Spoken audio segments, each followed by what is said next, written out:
Thanks a lot, Nandi. So, President Cyril Ramaphosa is facing the state capture inquiry today.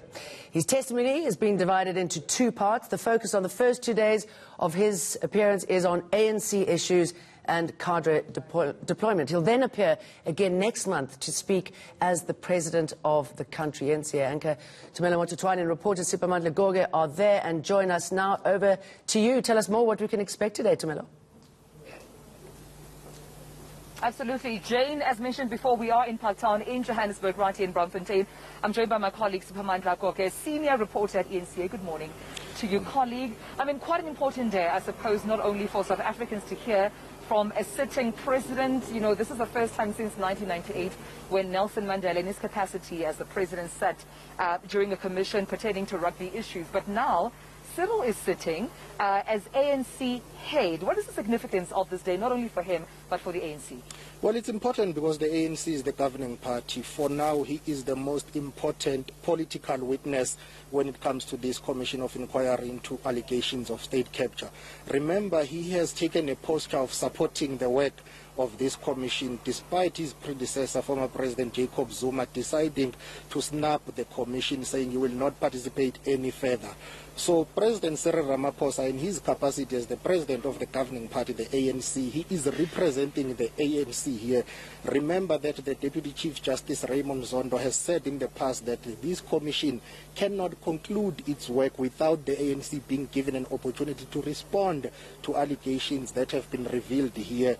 In April 2019, if my memory serves me well, we have already have President Cyril Ramaphosa conceding that the ANC was captured. In fact, if I were to quote him, he says, before the state was captured, it's the ANC that was captured. He says some people used some members of the ANC to advance their interest in terms of capturing state institutions. That was significant back then because he was on a campaign trail and he did say evidence will play out in the Zondo Commission. 2 years later or years later, he has to take that hot seat, he has to take a stand, and basically we expect that he will be asked about what he knows as the president of the ANC, what he knew back then as the deputy president of the ANC. But let me tell you why his appearance is important here today. Right. As the former deputy president of the ANC, he sat in the party's deployment committee. That deployment committee deals with the issue of cadre deployment, deploying some of its members to key strategic institutions as well as state-owned entities. Also in parliament, as the former deputy president of the ANC, he sat in that political committee, which was very crucial. So he cannot come here and plead arrogance and say, I didn't know what was happening, or plead ignorance rather, to say, I didn't know what was happening. So during that period when former President Jacob Zuma was in charge of the ANC and the country, he was deputizing him. Yes, he may say, I had no knowledge of what was happening, but some people will say, actually, that is not true because you were part and parcel of the decision-making structures and bodies of the ANC. Absolutely, especially when we look at timelines from when he was elected within the ANC back in 2007, then going down to 2012 as the deputy president and subsequently 2017 as the president. Siphamandla, does his appearance today sort of give credibility and legitimacy to the Commission's work? Because Zondo did mention that there's absolutely no way that the Commission can conclude its work without the presence of the ruling party, without the ANC president as well as the head of state coming to testify. It does in a way because it is going to send a message that there is political support for the Commission, or there is that seriousness in terms of the ANC as the governing party taking the work of this Commission seriously, bearing in mind what its former leader, President Jacob Zuma, or former President Jacob Zuma has done. So with ANC President Cyril Ramaphosa coming here today to testify, not that he had a choice anyway, he had to come. If it wasn't him, someone representing the ANC would have had to come here and testify on behalf of the ANC. So he is not doing this commission any favor by coming here to testify. His party took a resolution to say the work of the commission needs to be respected, and his party is the one that deployed him to come and testify on behalf of the ANC as the governing party. Whether it's Cyril Ramaphosa or anyone else, the president of the ANC would have had to come here and answer to these allegations that have been leveled against the governing party, because it's in charge of the state. Yes, he has decided to split his evidence into two parts. Today and tomorrow he is coming here in his capacity as the president of the ANC. He has considered that the ANC was captured, even though the party's chairperson, Gwede Mantashe, testifying here said no, it's not the ANC that was captured. Some members of the ANC were captured. So what is he going to say today? Yeah. Yes, this appearance is very important, not only for the ANC, for Cyril Ramaphosa, as well as for South Africa as a whole, as later on he will be testifying in his capacity as the state president. Yeah, when we touch on that and also look at, some of the members of the ANC that have been implicated in state capture, we're looking at the chairperson of the ANC, Gwede Mantashe, making that statement that the ANC is not captured. Cyril Ramaphosa did give a stern warning to some of the members. We're seeing even with the step-aside issue that he wants, or rather he has intentions as a leader to root out corruption with the party. Now, do you think that he will talk about some of the members that are implicated within state capture? Will this also implicate himself? We do know the CR17 bank statements are a hotly contested debate as to whether or not he will unseal those documents. Let me tell you one thing. Knowing Cyril Ramaphosa, I can tell you that he will not drop any bombs here today. Cyril Ramaphosa will come here, be diplomatic as always. Cyril Ramaphosa will try to protect the ANC.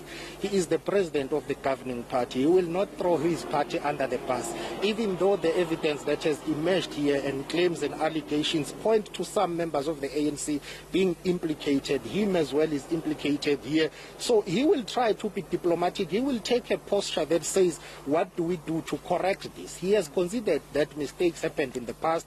He has considered that some of the members of the ANC are implicated and are accused. But he will try and say, looking forward, moving forward, what do we do to correct the situation? Let me tell you that Cyril Ramaphosa will tread carefully, but the evidence that has been presented here is seriously working against the ANC itself, because as a governing party out there, people are saying the ANC is corrupt. The ANC is soft on dealing with issues and allegations of corruption.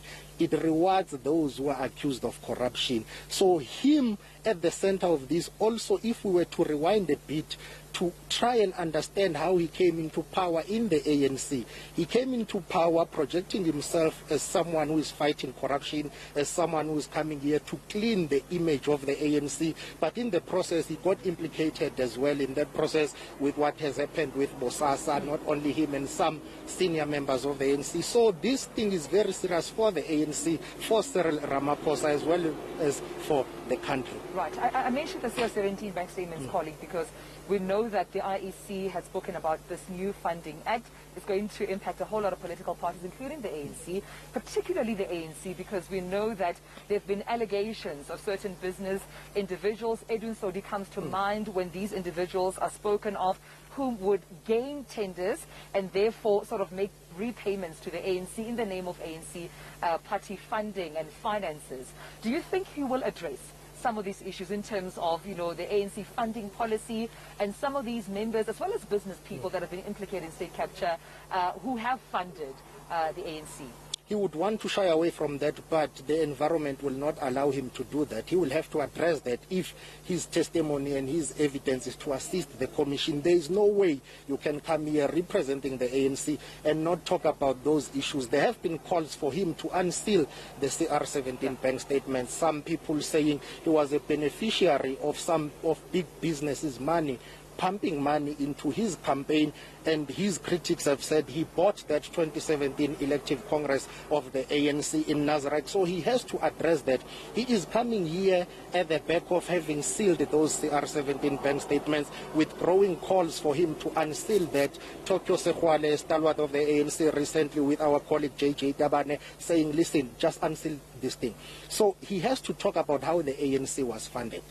Remember, when you talk about state capture, you cannot divorce state-owned entities and how big business got tenders there and funded the ANC. The rot in state capture was in Transnet, was in Prasa, was in Penel. And some people who got state tenders were funding the ANC. The ANC is a broke organization. They don't have money. They rely on donations and funding. And they rely on state resources for them to be funded. Yes, there have been allegations that some people pumped in a lot of money. So he has to open up and be frank about it. If he doesn't address that, and if he doesn't address the issue of the CR17 funding, as well as how the ANC as the organization has been funded, then his testimony will not help the commission. We'll go back to studio in just a moment, but before we do, we know that we will not be alone. Besides the members of the media joining us, opposition leaders and parties will be coming here today, amongst them being the DS John Steenhuisen as well as COPE, who have, through a statement, mentioned that they will be protesting today. What is the significance of opposition parties? Because for the longest time, we have heard numerous calls from them saying that the president, or rather even in his capacity as ANC leader or as head of state, needs to appear at the Zondo Commission.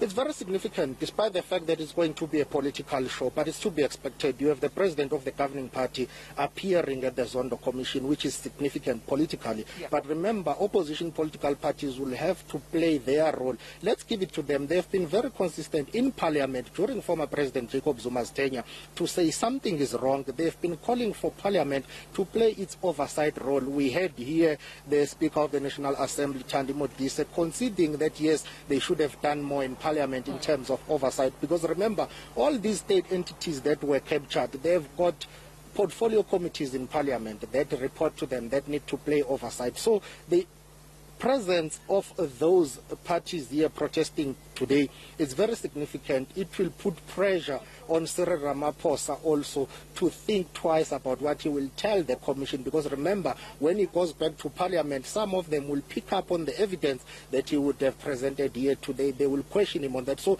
they will be watching this closely, because when they go back to parliament, he may face further questions. And remember, he will be under oath at the Zondo Commission. Yeah. Whatever he says here can and will be used against him in parliament when those parties play their role there. You mentioned quite an important statement there. The president will be under oath, and you remind me of, his sentiments that he shared, that the ANC is captured. This contradicts what the chairperson of the ANC, Gwede Mantashe, said, that the ANC is not captured. So with that being said, let's take a look at this package, of course, compiled by my colleague here, Siphamandla Goge, with, of course, those utterances from the president.